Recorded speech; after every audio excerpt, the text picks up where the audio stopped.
Hello and welcome to What Goes Around. My name is Deb Grant. And my name is Eamon Murtagh. And Deb Grant, why don't you tell them what's on the show today? We have the wonderful DJ Food on the show, who is an absolute walking encyclopedia about all kinds of music and art and musical ephemera. It's a really fascinating conversation. And we also talked to the fascinating Judith Owen about the women who brought sex and drugs and good times into popular music. That can't be a bad thing either. Before all that, we talk about Deb's t-shirts, because you've got to get the important stuff out of the way, haven't you? Bye.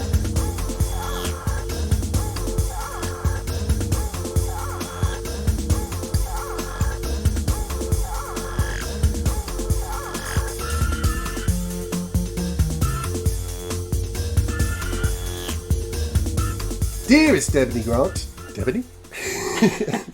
That's me. Dearest Deb, what is going around in your world today? I have been thinking a lot about band t-shirts because I've always had quite a few, but my collection has increased somewhat over the past few months. I don't know why. I don't know if it's because I watched three burly men dragging all of my clothes from one house to the other when I moved to Manchester, and I thought, yeah, I need more. I need more. I need a backbreaking amount of t-shirts. Yes, I want to see them sweat this time. Yeah, exactly. I want to see them really not work. Quite enough. I don't know. I think it might also be because of targeted ads. Like there's all these t-shirt sites that follow me around the internet now. Yeah, once you buy from one, then suddenly every time you log on, there's an advert saying. I mean, I ended up buying a Brian Eno t-shirt at 2 a.m. about 3 weeks ago. Maybe I need a Brian Eno t-shirt. What does it look like? I'll send you the link, darling. I'll send you the link. It's very nice. But yeah, although I did get linked to a vintage band t-shirt shop the other day, which had for like £250 a 90s Joy Division Watch Unknown Pleasures t-shirt. It's just like, what? Yeah. Who would know that that's a very valuable vintage t-shirt? I mean, come on. But yeah, so I have all these t-shirts and I need to stop buying them really. I've got 2 Johnny Winter t-shirts. I now have a John Prine t-shirt, which is my absolute favourite. Hey, that's for you. The gawping from people who recognise, and like it's a really... I don't know, it's a very cool t-shirt. It's got his name and like a picture of his face on it. And like the reactions I've had have been so nice. I feel like, you know, throughout history, wearing a t-shirt of a band you love is like such a wonderful way to connect with strangers. Yeah, you know. Speed dating for friends, isn't it? It really is. Like, I mean, maybe this is the key to me making friends in Manchester, just parading around in my John Prine Listen, t-shirt. if your t-shirt game is strong, they will come. Exactly. So I did a thing with my wife, Lucy, is a screen printer. And a couple of years ago, she said, look, I'll make you a t-shirt because you need some new t-shirts. And so I said, okay, fine. And I went through the record collection and I found a couple of things. I got the Conk logo from the 80s band in New York, Conk. I got that done up. And then I got a Moody Man one. Yeah, I've got a Conk t-shirt. And the thing is, I wore it for a year and a half and no one knew who it was. And then I went into that record shop, Prime Cuts on Gloucester Road that we visited for the podcast at Christmas. And first thing Mike said, he goes, oh, I like your Conk t-shirt. Don't see many of those. So I was like, yes. Oh, can you send me a picture? I need to see this. Can you send me a picture? Yeah, well, I will do that. I'll link a picture in the show notes. Yeah. But it's a really nice thing. The other thing, I did this big, because you couldn't buy at the time Moody Man t-shirts. The Moody Man, the Detroit DJ dude. And he's great. And I love his logo. So we blew it up real big and put it on t-shirt. And then I went to We Out Here last year. And honestly, we couldn't walk 25 steps without someone saying, where'd you get that?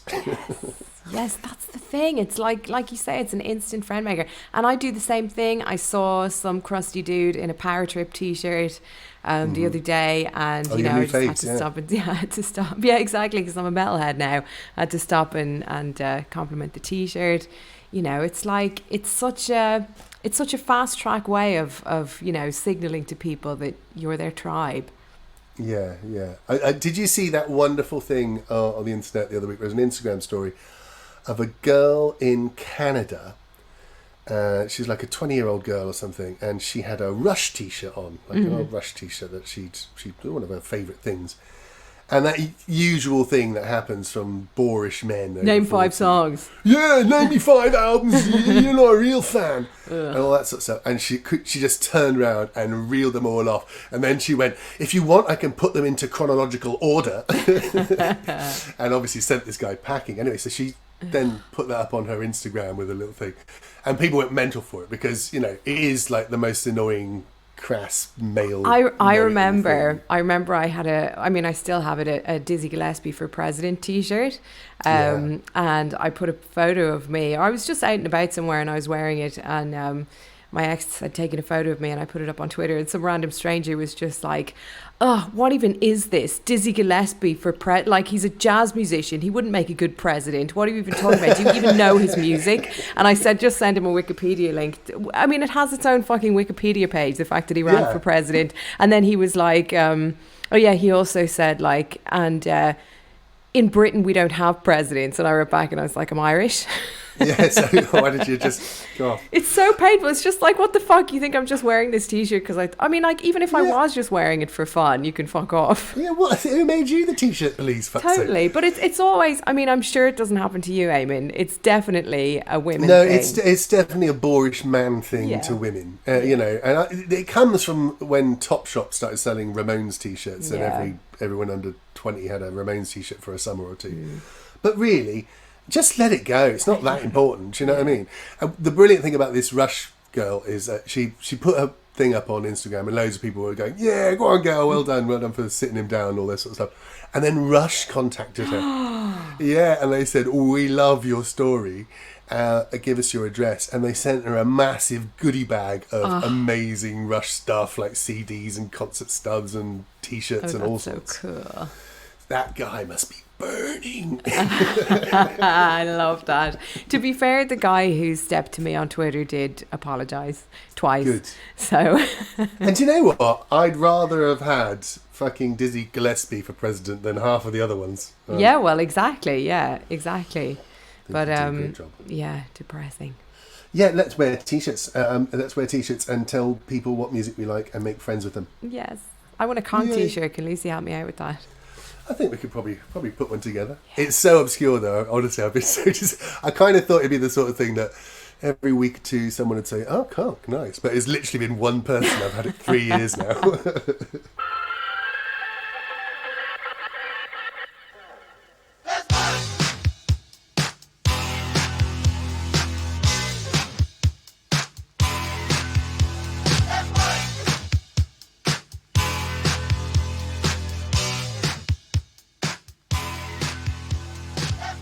Today we are delighted to welcome singer-songwriter Judith Owen to the podcast.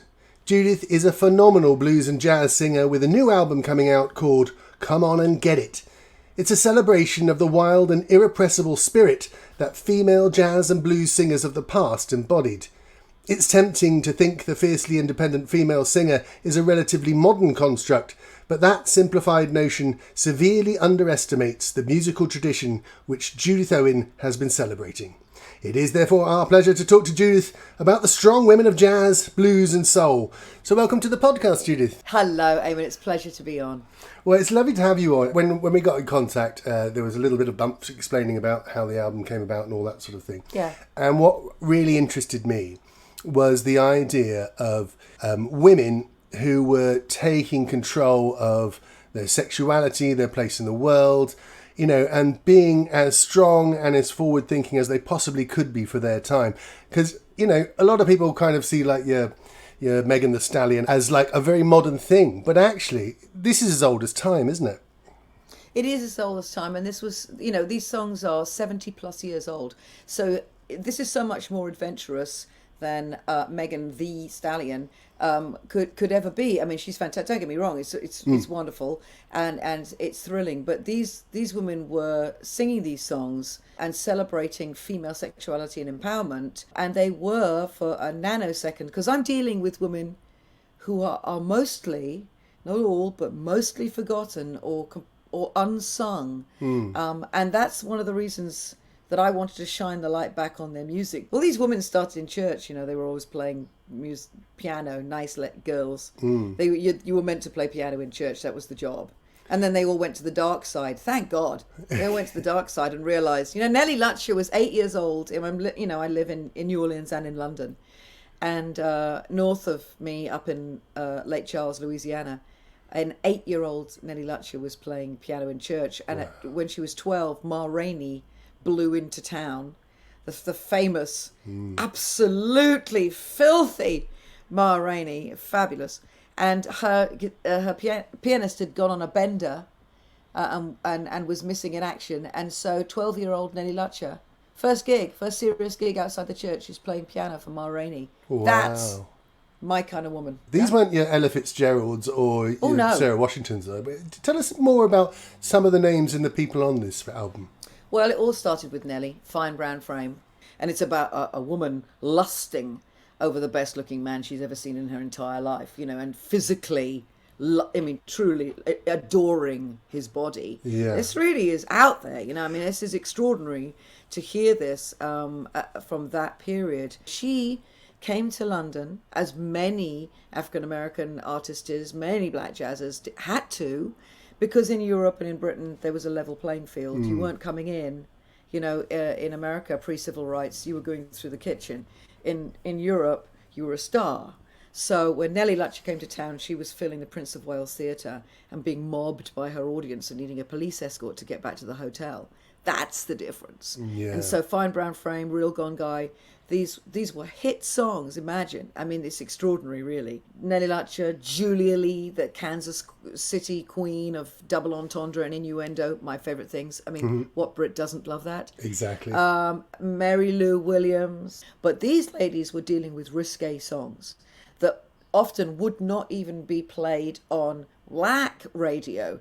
Julia Lee's songs, Snatch and Grab It, My Man Stands Out, King Size Papa. Just bring them on, baby. I love it. Bring them on. King Size Papa. I'll get this line. This is my favourite line of all these songs. I've got a man who's almost 8 foot tall, 4 foot shoulders, and that ain't all. I take the door off the hinges when my baby comes to call. This is one of the greatest lines I get to sing. I was featuring women who should be known, who were beloved by people like Bill Evans and Miles Davis and Dizzy and Charlie Parker. They mentored these men, but they were also on a level pegging with these men, who were adored by Nat King Cole, who were looked upon as being absolute stars, and yet, of course, because they were women, were seen more as being novelty acts.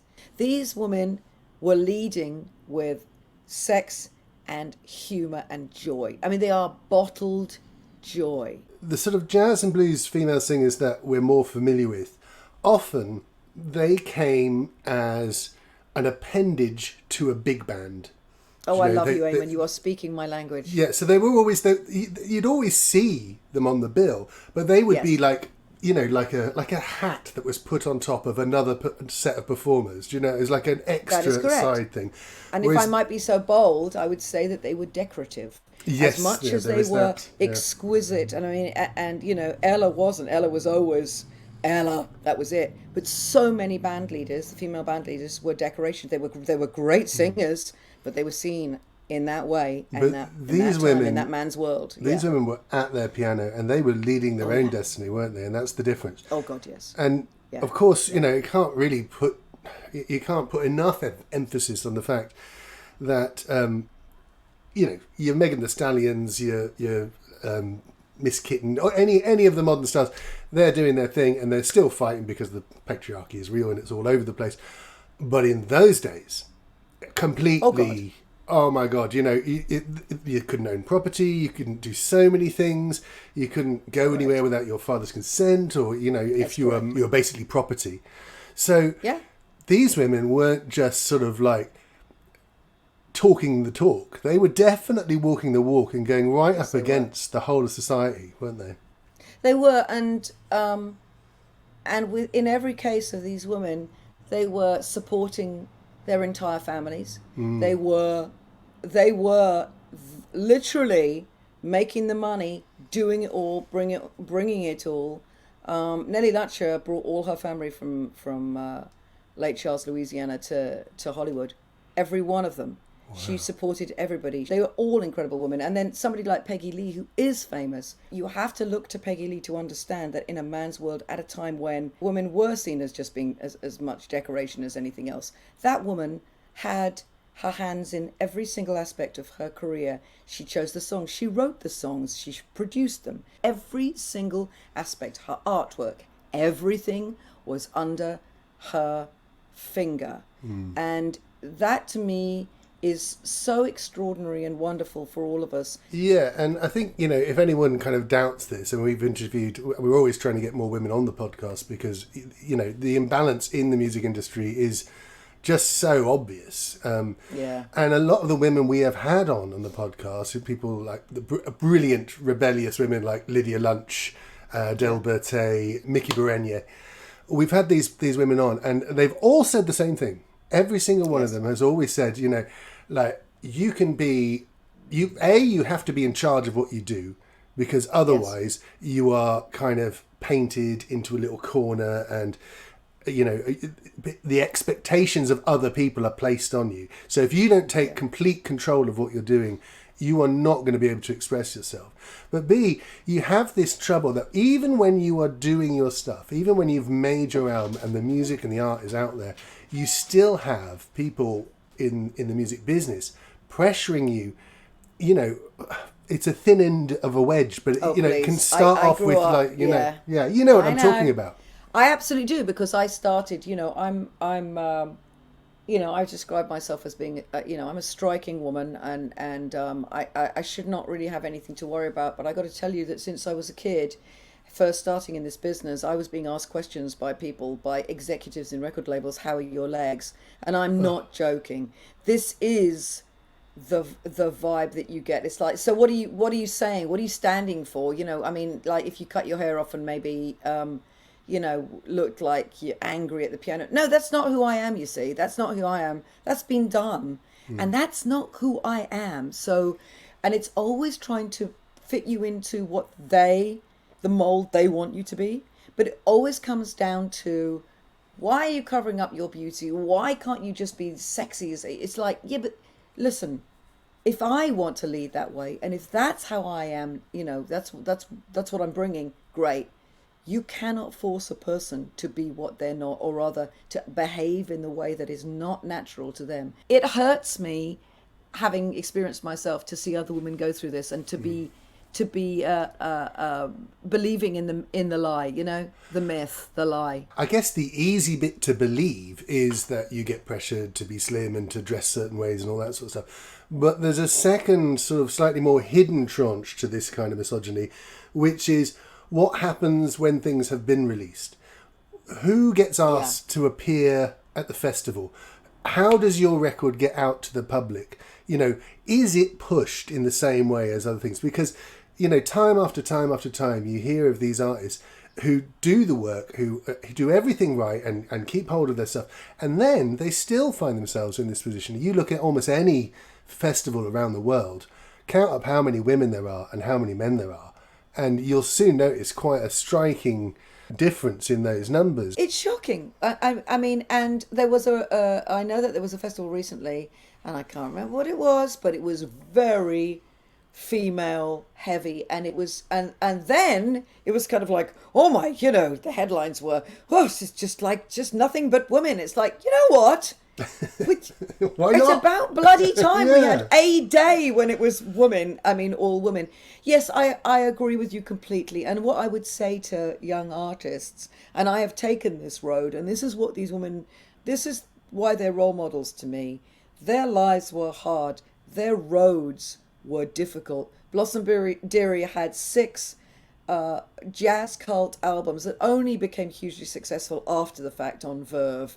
And the rest of her life, she was playing, and I saw her at 80 playing. I was lucky to see her. I was lucky to see Nellie Lutcher at 80 as well. I was so fortunate to see both these women at the end of their careers. And it's all I personally ever wanted to be. I wanted to spend my entire life being a musician. The road is harder when you are unique and singular and you are saying something different from the quick sell, but you will last. Well, you definitely do them justice, and it's a wonderful album. I really wish you all the best you. with it. And I know every time I see a Lil Kim or a Megan Thee Stallion or Christina Aguilera or any of these modern stuff, a little light's going to go on in the back of a lot of heads now, and thinking, well, actually, this isn't necessarily new, but it probably is still something we need to be banging on about. They were doing it long since, but not just that. When you look at the Megan the Stallion, I want to call myself Judith the Pit Pony. When you see, that's what I want. When you see these women and they got it all going on, but they've also got it all hanging out. Also remember, this was done long ago, but it was done fully clothed, and it was just as sexy. Well, I wish you all the very best with it, and thank you so much for talking to us today, Judith. I think it's going to be a really... It's been an absolute pleasure, Eamon. Thanks for having me on. It's a really interesting conversation to have. Thank you so much. I'm going to be coming back, actually, and doing a show at Holborn Live for a Christmas special on December 10th, so you must come down, because it will be the Gentleman Callers. When it came to, naming my glorious band, these New Orleans stars, who literally have this sound in their bones, I had to call them something that made them that I was the queen of them. So I went all very Jane Austen on them, and I decided to call them my Gentleman Callers, which I think is the British twist, on that same thing. It's like, oh, my Gentleman Caller is coming. They're glorious, and honestly, the minute you hear them play, you have no doubt that this is the authentic, real thing. That sounds brilliant. He's got such a fine brown frame. I wonder what could be his name.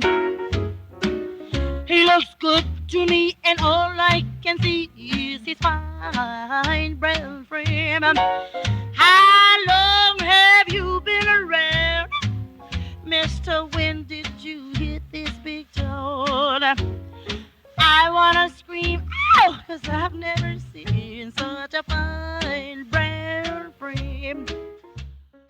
What we're gonna do right here is go back.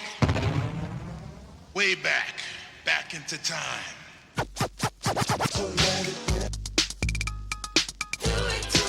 That's right. Name that tune. Get up, everybody. Name that tune.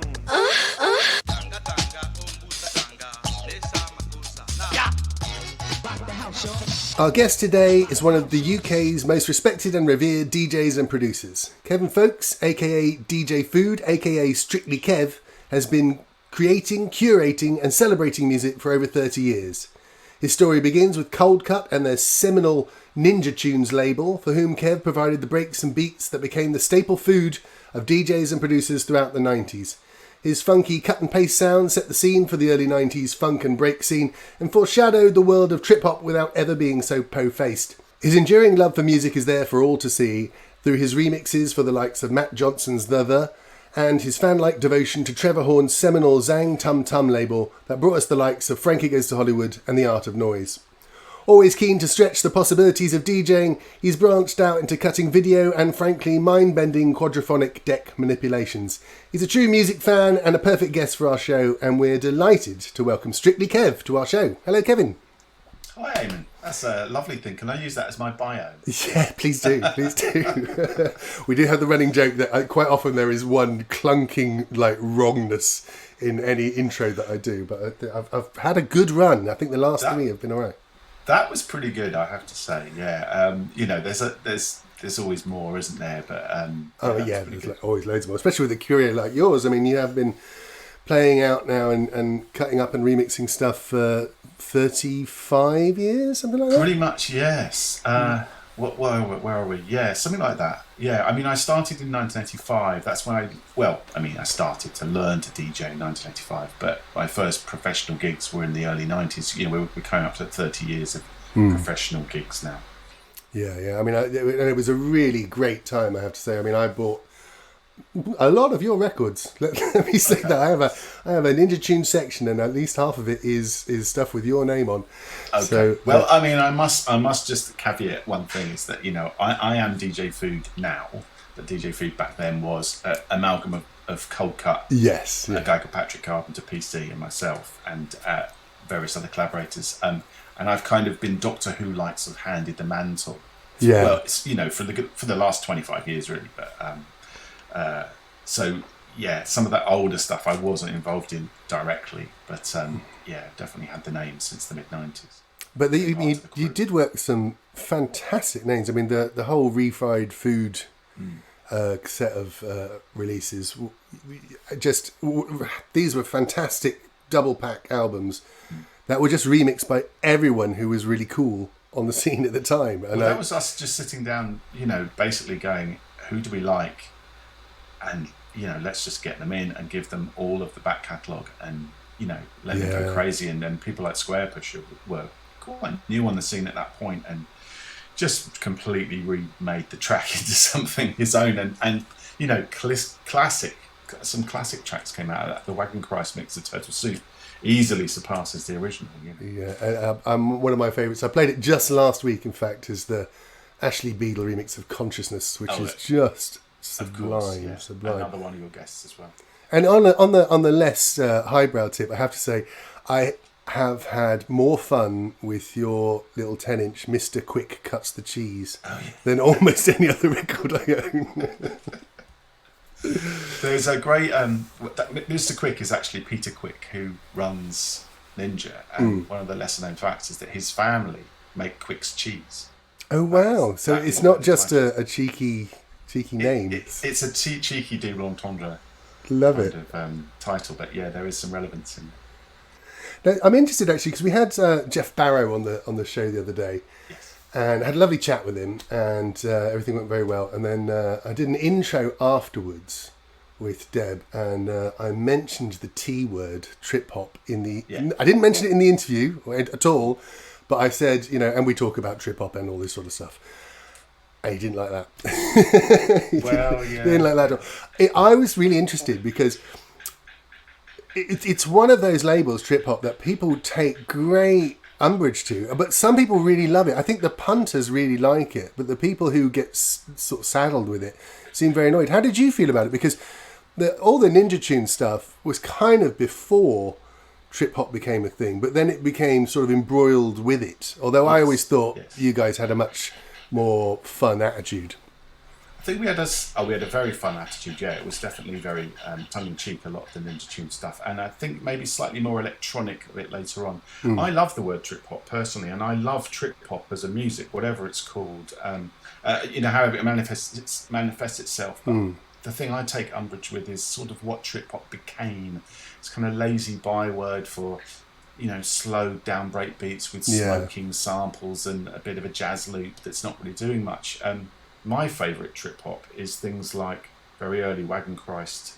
The Orb's first album is actually quite trip hoppy in places. Major Force West, some of that crazy stuff they put out on Mowax. You know, actual psychedelic hip hop. You know, which is pretty much what trip hop is a byword for. That sort of taking very cerebral samples and spoken word and electronics and mashing it all up with beats, and you know, a lot of it was a substitute for not having an MC. You know, really? At that point, there weren't really that many good UK rappers. It has to be said. There were a few, but they were still really finding their voice. You know, with the exception of a few crews like maybe London Posse, who kind of got a UK tint to their vocals, and later Roots Maneuver, people like that. You know, in the 90s, there were, unless you wanted to collab with some American rappers, it wasn't going to sound too hot, has to be said. That's interesting.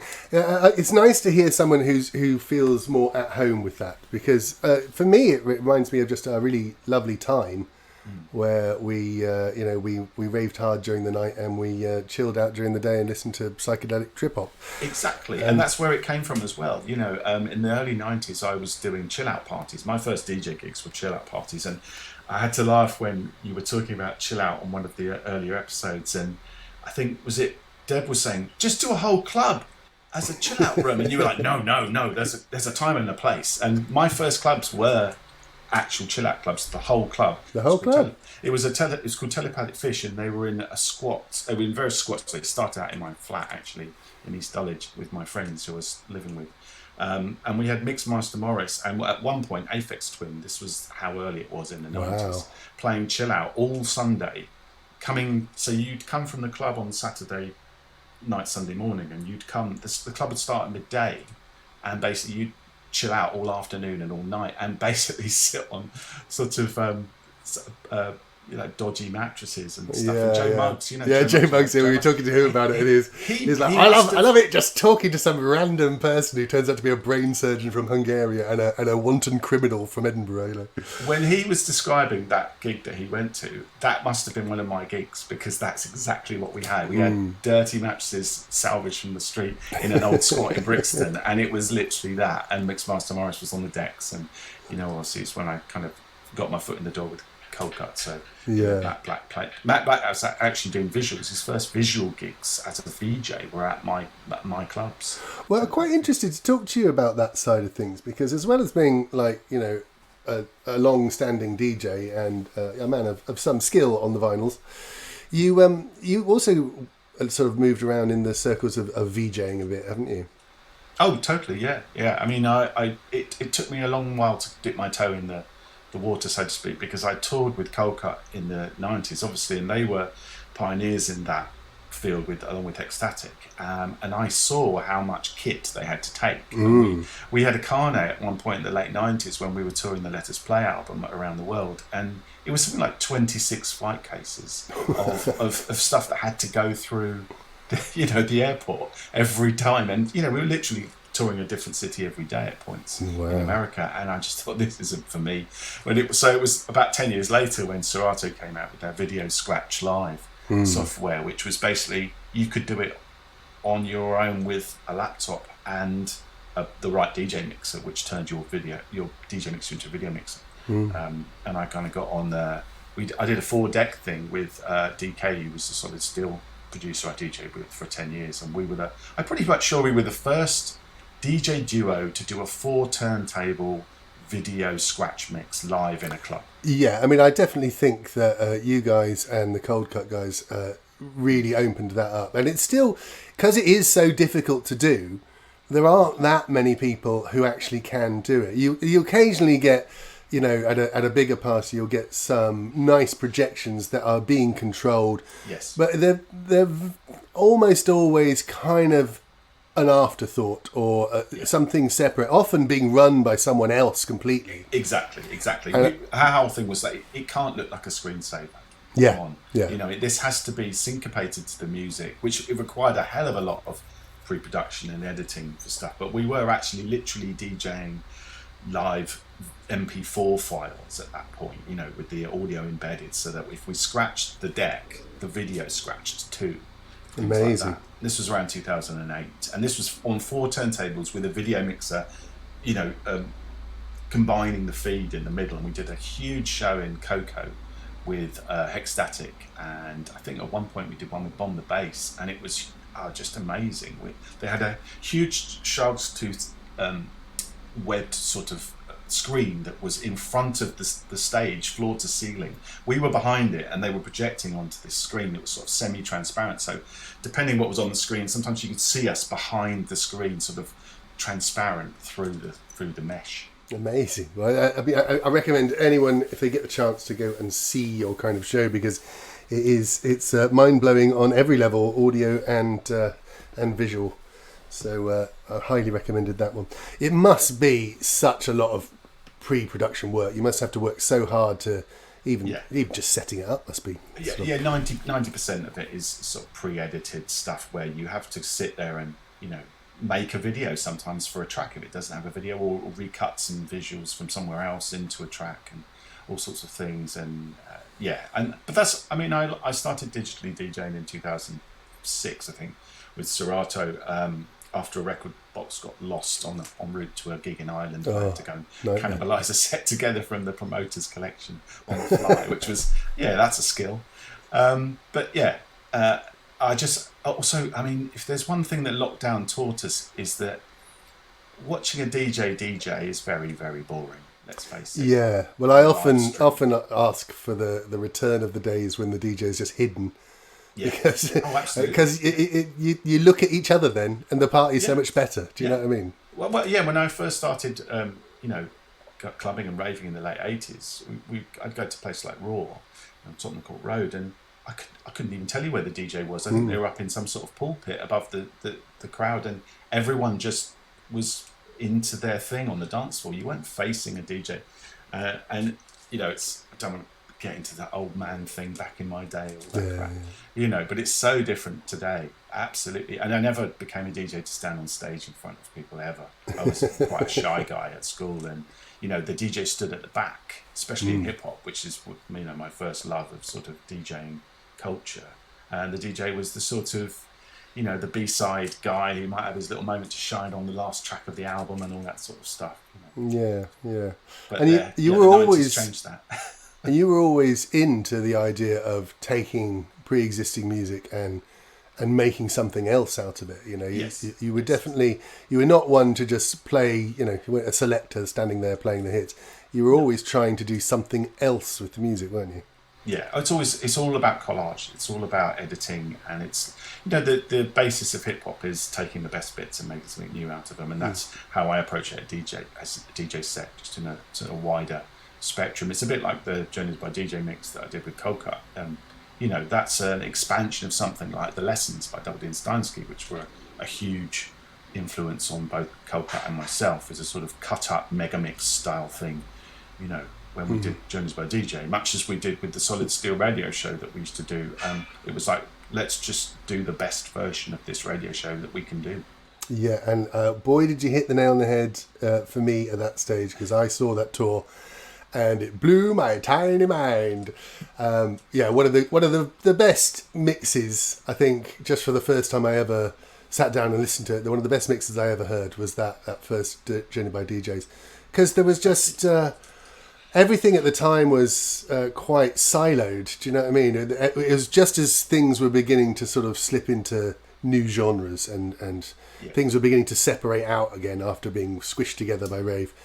And absolutely, yes. And you guys just put it all in, you know, you absolutely. Well, that's the thing. Yeah.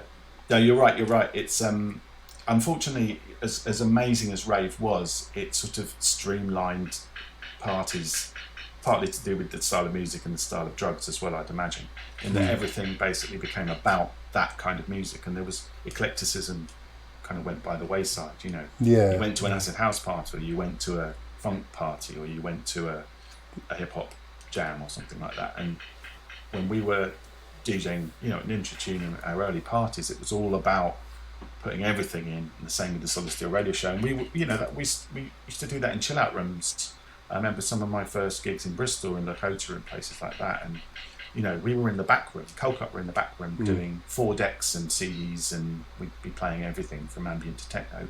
Whilst in the front room, the main room was 4/4 techno, banging techno house, you know. And that was the way it was until maybe the mid-90s, when things started to come back. And also, a lot of those CDs, especially the Journeys for DJs, they were house and techno mixes. Yeah, that's what made it stand out so much. Is it like, because I've always had a wide taste, you know what I mean? I've always liked lots of different things. I like this podcast. We don't talk about a type of music. We talk about music in general, because I think it's as exciting listening to someone who's into heavy metal, you know, give you their enthusiasm, as it is to listen to someone who's into hip hop or classical music or whatever it is. You know, it's that burning joy you get from someone who's obsessed by music that really is just a lovely sound to hear and a lovely thing to be involved with. Absolutely. And most DJs will tell you that they're into everything as well, and they are. It's just whether they play everything when they go out. That's true.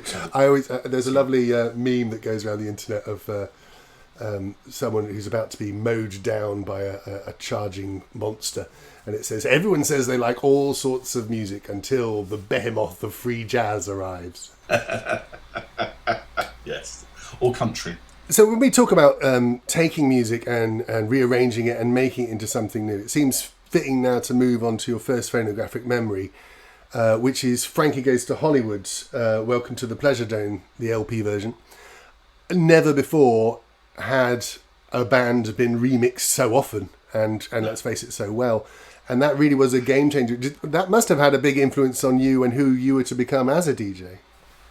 Slightly, yes. I mean, around the time when I first heard Relax, I was starting to make pause button tapes. This is before I actually had a turntable even and was wanted to be a DJ. And the wealth of different versions of Relax meant I had tons of material to basically edit things together. And really, when I've chosen Frank Goes to Hollywood, but really the spotlight should shine on ZTT, which is Trevor Horn, Paul Morley, Jill Sinclair's seminal album, which Relax and the Art of Noise kicked off in 83, 84. And to me, that was, Frank Goes to Hollywood weren't my sort of first love. I really loved Adam and the Ants when I was 10, and that was my first sort of big band. But the package with Frankie Goes to Hollywood and ZTT and Trevor and everything was the thing for me. It really made me look at the way a label was constructed, right down to the graphic design and the sleeves, and the fact that a lot of the sleeves with ZTT and the label had no picture of the groups on, which in the 80s, in an era of Boy George and Wham and Duran Duran, was it was almost like box office disaster. It was almost unthinkable. But he was this newly formed band, newly formed label, sampling, remixing, and they were just number one in the charts. And to me, I've been into synth pop and stuff like that. It was very electronic pop as well, and there was something else. There was that magic ingredient, and I can only think it was the sum of its parts. It was Frankie with the band. They wrote the songs. They took it to Trevor and the Art of Noise. They remixed it into these absolute crystal jewels of pop perfection, and then you had Paul Morley and the XL design team wrapping it all in this gorgeous, mysterious graphic package. Every 12-inch cover was different. Every advert for it was different. There was all this stuff on the sleeves that had no relation to the song. It wasn't just full of the lyrics or anything like that. It was all these bits of situationist text. I was going, what is this? It's like every little release was a piece of a puzzle, a bigger picture, and I absolutely loved it and bought straight into it. Yeah, it was one of those things that it was confusing at the time because, especially with the Art of Noise, because there was no picture of them. We didn't know who they were. We didn't know what they were. Exactly. And the thing about it was that the technology they were using was so cutting edge. They were doing stuff that literally no one else in the country could do. I think Trevor Horn had one of 4 Fairlights in the world at the time. So he was doing things with sampling that, of course, is bog standard today, and you can do it on your phone probably. But in those days, it was something else to hear a rhythm made of a car starting and someone farting and whatever, a tennis match. And a tennis match, yeah. But and also, I made the connection quite quickly back to Trevor Duck Rock, Malcolm McLaren's Duck Rock, which Trevor had produced with a sort of fledgling Art of Noise. Basically, the team was assembled to make that album that became the Art of Noise. And I'd loved Duck Rock, and again, a really mysterious record that just landed out of nowhere and mashed up all of these crazy, musics and cultures and art, and the front cover was this weird customized boombox with horns, and it gave us Keith Haring, and it gave us hip hop and breakdancing and double dutch and all this sort of stuff, and I was like, wow, this is another whole world. And the breakdancing hip hop thing didn't hit me straight away. I was kind of it was almost like a novelty record, Duck Rock and Buffalo Girls to me at that point, but ZTT was so sophisticated in the sort of pop world at that point for me. And the track Welcome to the Pushdome, which is basically the whole side of Welcome to the Pushdome, the album, it's an 18-minute epic, and it's almost sort of, it's so perfect and so, it's a massive cliche that it takes you on a journey, but it literally does. And it's almost like they play all their aces on the A-side with that record, because at the end of side 1, you're just sort of breathless. It's like, oh my God, this is incredible. And then you've got another 3 sides. And all the hits. And all the hits. The A and the B side disc of that album is just peerless 80s pop. It's just, really Welcome to the Pushdome on the A-side, and then you've got Frankie Goes to Hollywood. You got Relax, 2 Tribes and War on the B-side. New remixes all mega mixed together in with so much love, and then it's almost like they've shot their load completely. Never stop, even when they reach the top. There goes the supernova. What a pushover, yeah. There goes the supernova. What a pushover. We're a long way from home. Welcome to the pleasure dome. On our way home. Going home where lovers roam. Long way from home. Welcome to the pleasure dome.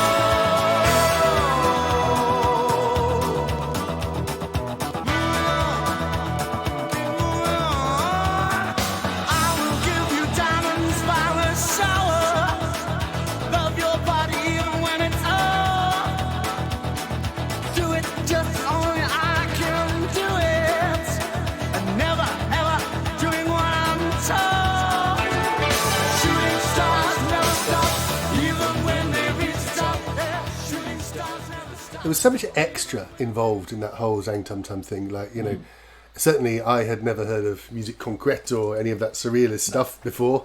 But I got into it. Do you know what I mean? I liked the little quotes. I wanted to go to the library and find out what Zang Tum Tum really meant. And well, yes, and then when you did dig deeper, and you found out that it was a sort of futurist manifesto thing, you know, the art of noises and all the rest of it, and you know.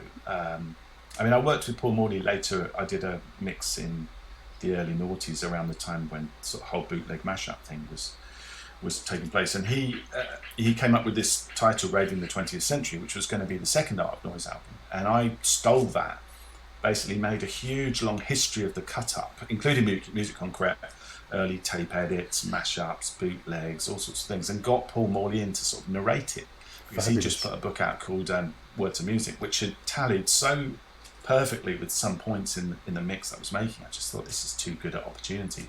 You know, I'm being sent a sign here, and he was great about it. You know, he sat there and he read off the little things I prepared for him, and I plunged them all into the mix, and you know, that was a real moment for me, sort of making that connection. And at that point, you know, the sort of ZTT Frankie reappraisal hadn't really kind of started, and it was a nice thing to do.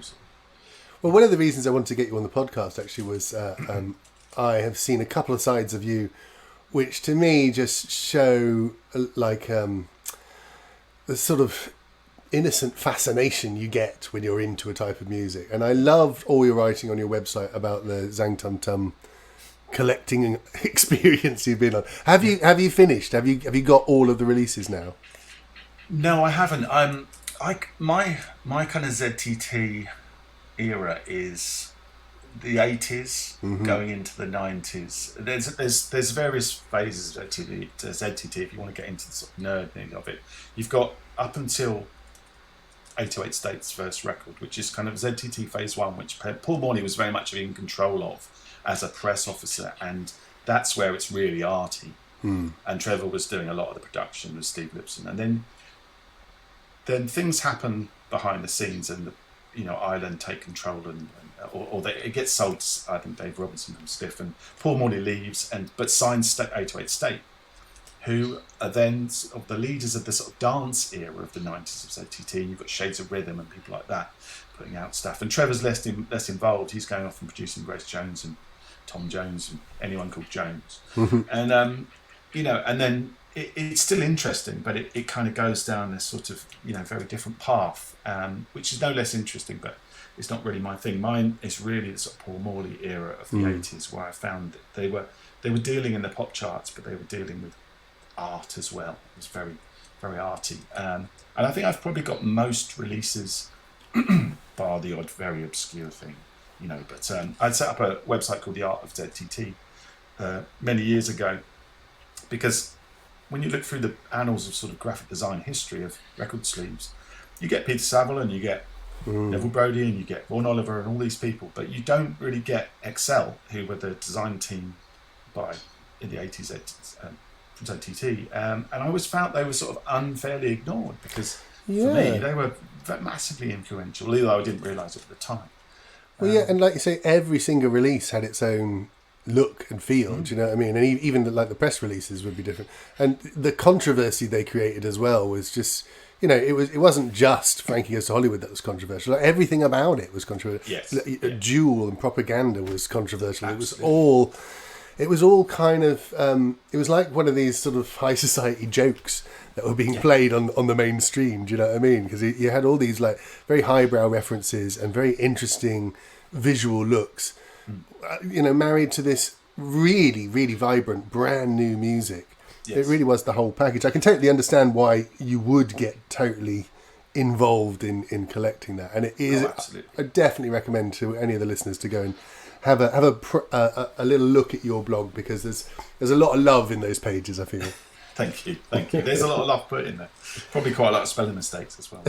Well, we love those. I have to say, the other reason I really want to get you involved with What Goes Around is because I am a massive the Matt Johnson fan, and when the re-release of Soul Mining came along, I went to Rough Trade to get my little box set signed, and it was you interviewing Matt Johnson, and you seemed to have a really good rapport with him, and it was just a really great evening of everyone loving his back catalogue, especially Soul Mining, and great conversations came out of it. And then I went to see him on the tour a little bit later, and you did this fabulous kind of dub version of all of the others' music at once. Yes. Which was, and that was really interesting in itself, because you go to see a band and the support act basically plays their greatest hits. Well, I was very careful not to play the hits. I did have a set list before, and so I knew. And the idea of that was I was opening for the on their comeback tour in 2018 or 19. I can't remember. So long ago. Yeah. And Matt actually called me up and he said, right, I'm going to play live again, but I don't want to have a support band. I want to have somebody creating an atmosphere, and you're the person to do that, I think. Because we'd known each other nearly 20 years at this point through various different reasons. And immediately we're on the same page. And I said, what if I create an ambient soundtrack, which was basically all of the obscurities from your back catalogue, all the B-sides, all the film score stuff, the stuff that's lesser known but still has your imprint on it, and I'll mash it all together into this, this sound field, a bit like the KLF's Chill Out, but using the obscure material as the bed. And he said, yeah, that's great. And it was wonderful. It really, really worked well. I really, really enjoyed it. And through seeing you on those two occasions, I just saw the love that you had for the and the music. Yeah. And your second choice is Heartland by the. Now, I know you probably could have chosen almost any track, but how did we end up with Heartland? I mean, it's almost impossible. It could be in any the track. And I literally went through every album and thought, what can I play? There is nothing that defines the. I mean, Heartland is definitely one of their probably most famous and most loved songs, and lyrically it's so prescient. I mean, it's as relevant today to the nth degree as it was back then. Matt's lyrics are just so he's so economical, and it takes him a bloody long time to write stuff as well, but yeah, when he nails it, he absolutely nails it. This is the land where nothing changes, a land of red buses and blue bloody babies. This is the place where pensioners are raped and the hearts are being cut from the welfare state. Let the poor drink the milk while the rich eat the honey. Let the bums count their blessings while they count the money.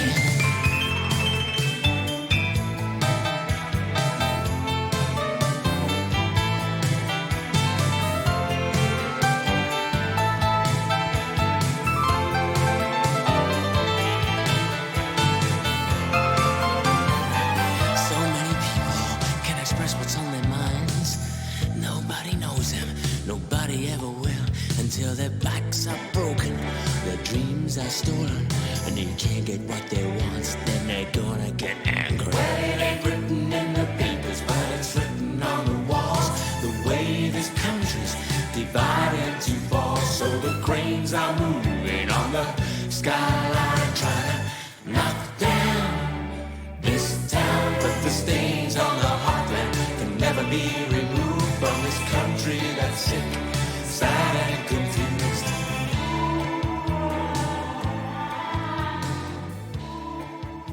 I've listened to that song before and been in tears because it's so true. It's, the cranes are moving on the skyline trying to knock down this town, things like that. Talking about London, obviously, and even more so these days. It's such a prescient song. Yeah, and he really loves London as well. It's kind of in his bones, isn't it? And I know he's done a lot of work trying to preserve Shoreditch from becoming the Costa del Essex, and trying to keep some of the character of the old place. Unfortunately, fighting a losing battle. I mean, he still lives in Shoreditch, right in the middle of Shoreditch, actually, and has since the mid-'80s long before it was, a destination. And just, he, as much as anyone, has seen what's happened to that area of London. And I have to I almost feel guilty because I have to kind of throw my hands up a little and say I was probably helped some of that gentrification in some ways, because when we did the Stealth Club at the Blue Note in the mid-'90s, Ninja Tune, none of us had been to the East End before. None of us had been to Hoxton or Shoreditch before, and we didn't know what that place was. And it was a sort of, cultural wasteland. It was, full of old sort of textile places. Yeah, there's a lot of empty buildings, wasn't there? Absolutely, yeah. And the Blue Note was really the sort of beacon that brought everyone over to East London and showed them this area. And we had a monthly club called Stealth in 85 to 87. 95 to 97 there. Along with, Goldie's Metalheads and My Wax Had a Night Dusted and Wall of Sound and everyone. And, we brought, a lot of people to East London and kind of helped start off that little chain reaction in some ways. I know the YBA artists had been there a little before and moved in and stuff, but it was like, oh man, I see what's happened to it now, and it's it's a pale imitation of what it used to be. Yeah, I mean the whole, especially Hoxton Square, which was like a fairly rundown old soggy bit of grass with some dogs and tramps on. And now it's £1 million houses all around the square. So I love Matt. I mean, just to go back to when I first heard it was in the late 80s. I was in sixth form, and a friend of mine gave me a cassette, a C90 cassette, and on one side was Soul Mining, or most of it. It couldn't fit it quite on, and the other side was Infected. I mean, if you want to start with just start with those two albums, because they are absolutely blinding. And a year later, Mind Bomb came out, and that was just, oh my goodness, I was a fan for life after hearing those first two albums, and then I just sought out everything. Yeah, and it's really interesting, again, Matt Johnson's one of those people who you can really easily classify him in the wrong way. Do you know what I mean? Like a lot of people imagine that are like some sort of indie band. Do you know what I mean? And I guess in some ways they are. They write their music mostly on guitars and keyboards and stuff like that. But they also use drum machines. And and Matt Johnson, when I saw him live last that evening at Brixton Academy, he was saying, I've always considered it to be a dance band. I've always considered it to be a band that you go out and you dance in a club to. Yes. And if you listen to the rhythms and the production on things like Soul Mining and Infected, you can hear it. Actually, it makes perfect sense. But, absolutely.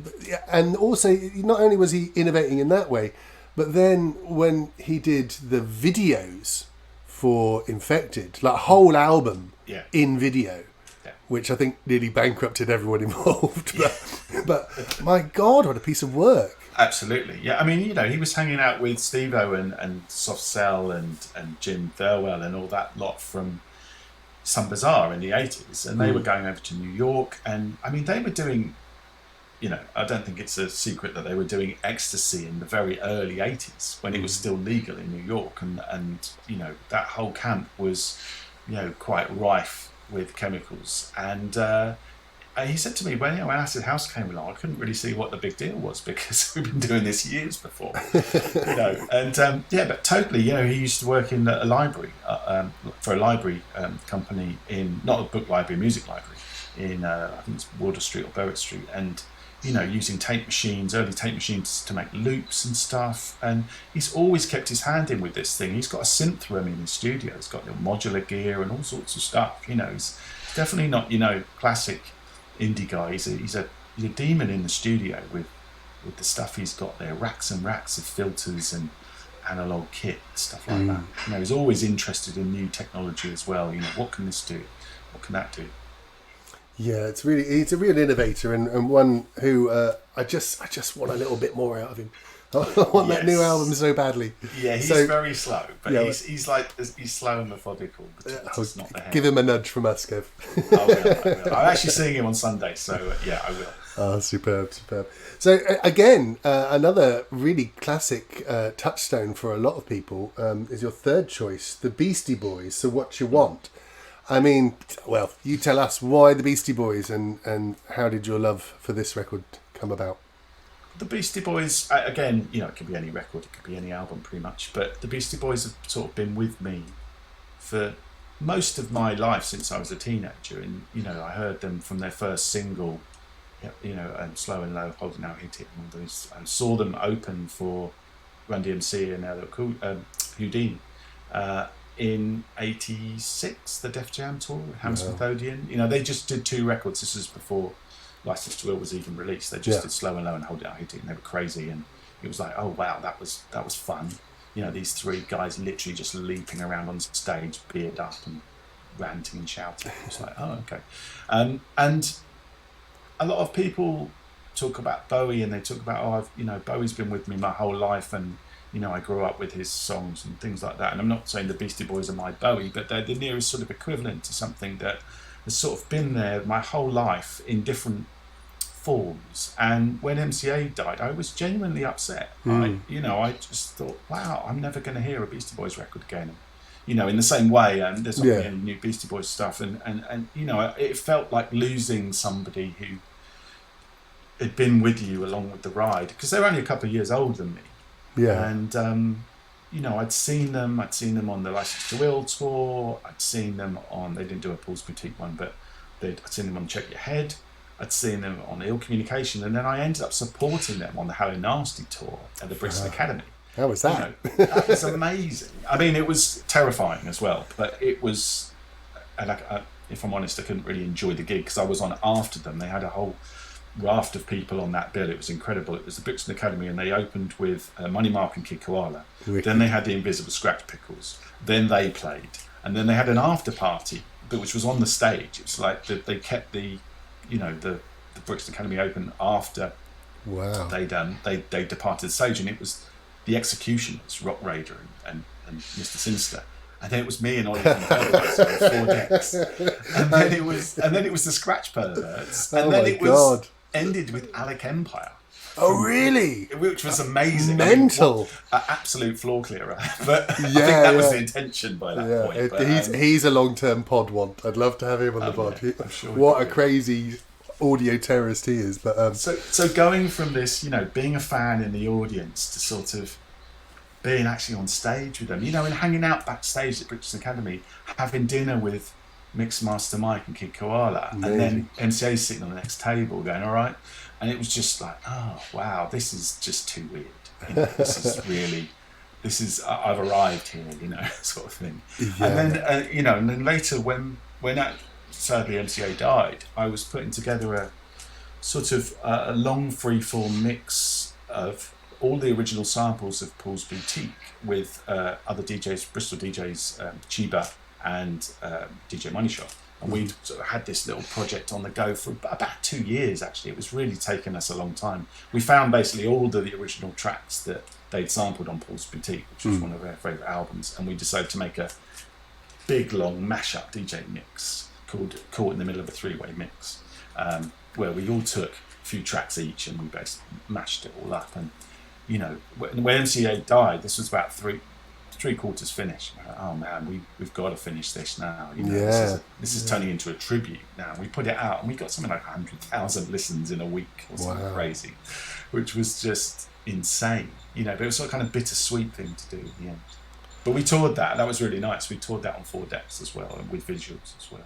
Yeah, I mean, it was kind of obviously it's really sad the way it has to end, but it was kind of perfect as well that they look, because he really was the heart and soul of the group, I think. Yeah. And I mean, you found that out now. I think at the time. Yeah, that's the thing. It was, you kind of didn't know how it all worked, but then that wonderful documentary they did, sort of the live presentation show, for Apple TV, where they just go through their career and show all the great footage and tell all the stories. But you do realise how important he was, and what an amazing kind of free spirit and free thinker he was. And when you look at where, I can remember like all the initial controversy and people ripping badges off cars and all that sort of stuff, and that was mental. I did all that too. Yeah, but then there was this period where they were kind of persona non grata, and look, Paul's Boutique has become this cult classic, but no one bought it when it came out. You know, it absolutely sunk without a trace. I loved it though. I was just like, why isn't everyone freaking out about this? It's an interesting thing, isn't it? Because it is so forward, and it is so prevalent to what came afterwards in hip hop. And also one of the last great sample albums in terms of, you know, being made pretty much 100% of samples. And something that they addressed later, and you know, when they went on to Check Your Head, they were sampling, but there was playing on it. They were always so prescient, and I think that 90s iteration of the Beasties, especially around the Check Your Head and Ill Communication albums, was when they really crystallised and they became the band that people loved these days, because you had everything from, you know, kind of punk rock, thrash stuff, funk jams, tripped out stuff, you know, trip hop.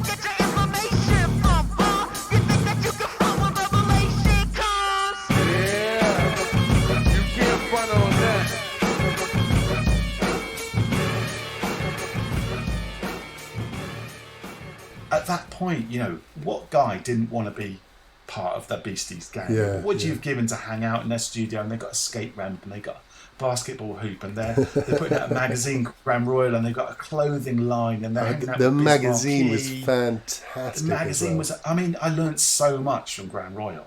You know, all that stuff about the Moog records, and you know, you got MCA doing sort of vegetarian cooking recipes and stuff like that, and you know, snowboarding and all, you know, they were all just so bloody cool.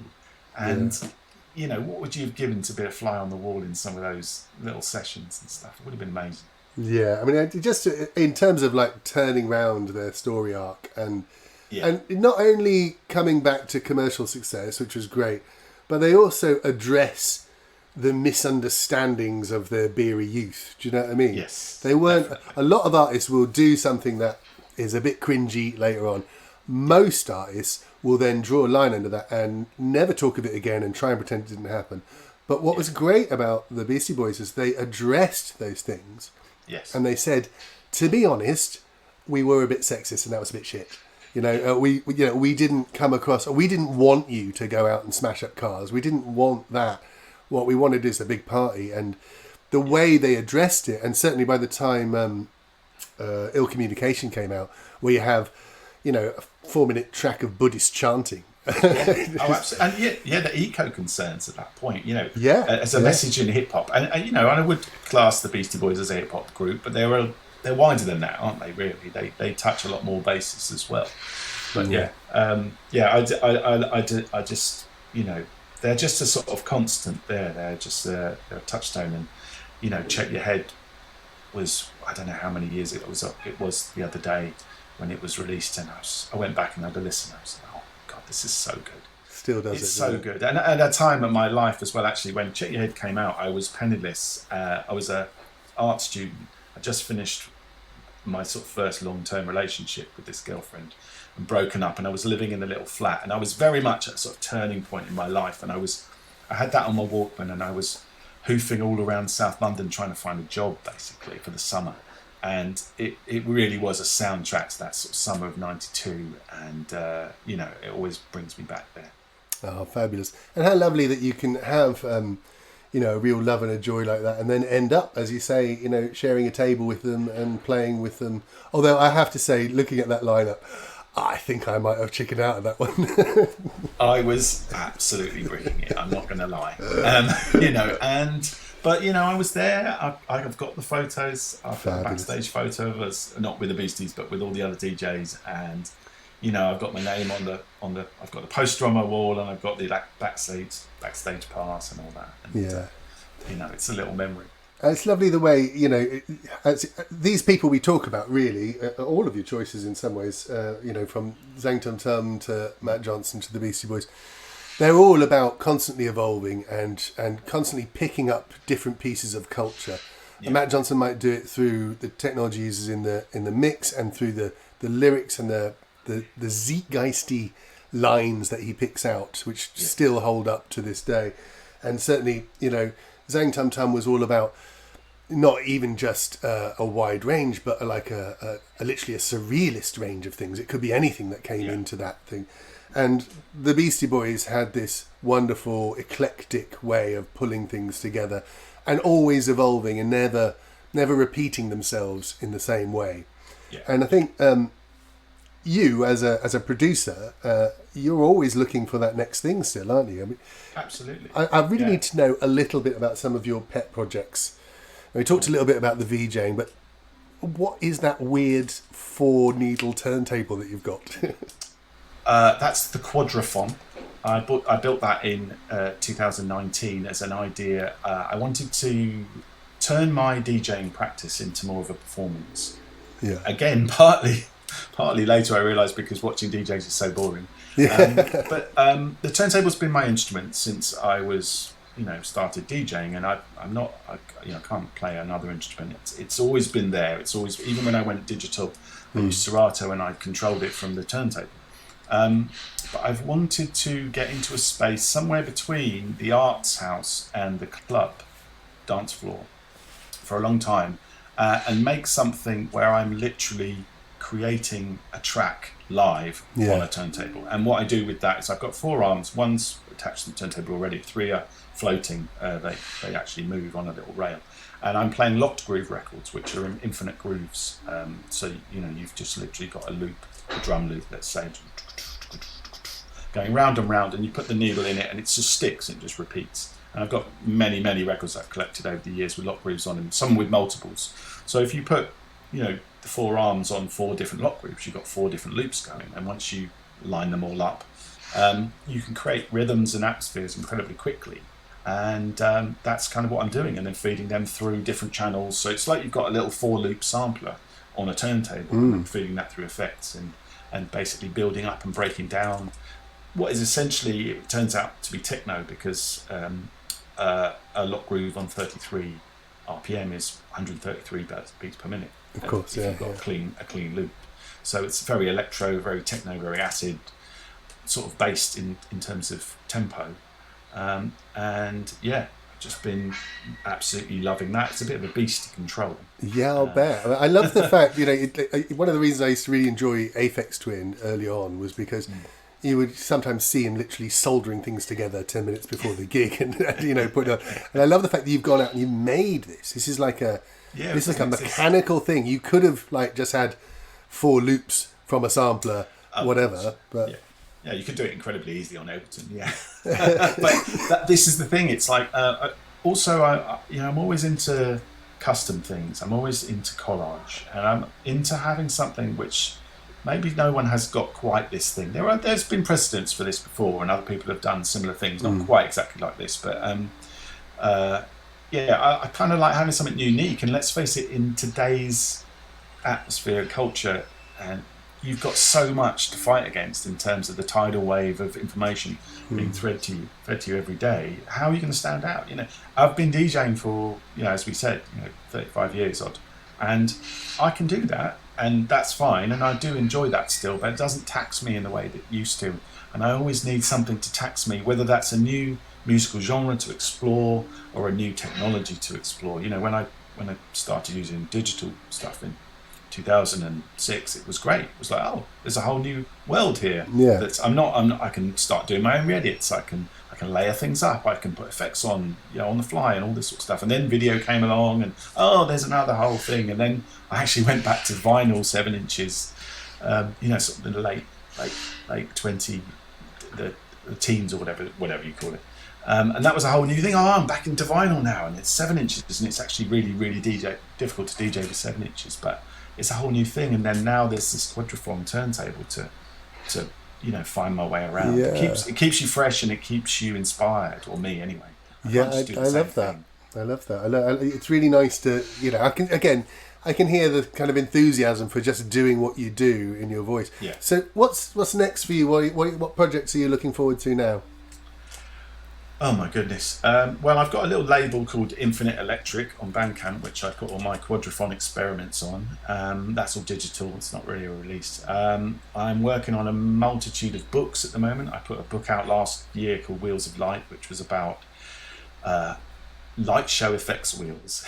Okay, yeah, good title then. A whole other thing there. Going back to the psychedelic light shows, because I'm a real fan of psychedelia in general and counterculture, and there's a whole book of these, literally ancient and now largely outmoded effects wheels from the 70s and 80s, which I put together from a big archive of artwork, of which I'm still cataloguing, and I'm researching a second book based off of that.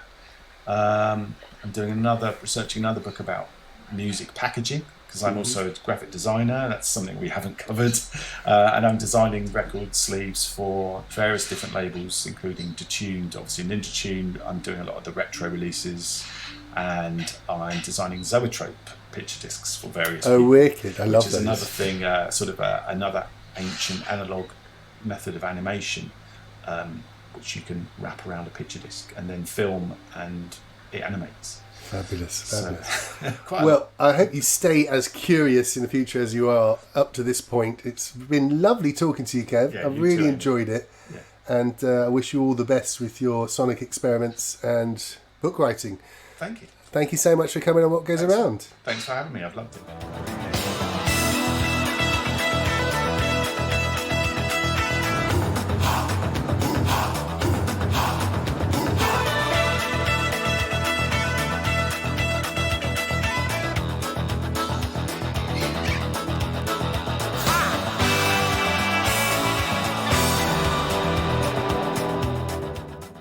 Well, thank you very much for listening to What Goes Around podcast. We really appreciate your ears. And if you have any friends or relatives who also have ears and could do with some wide-ranging musical chat, please let them know about us. And like and subscribe. The more likers and subscribers we get, the closer to heaven we feel. We love you. Bye-bye.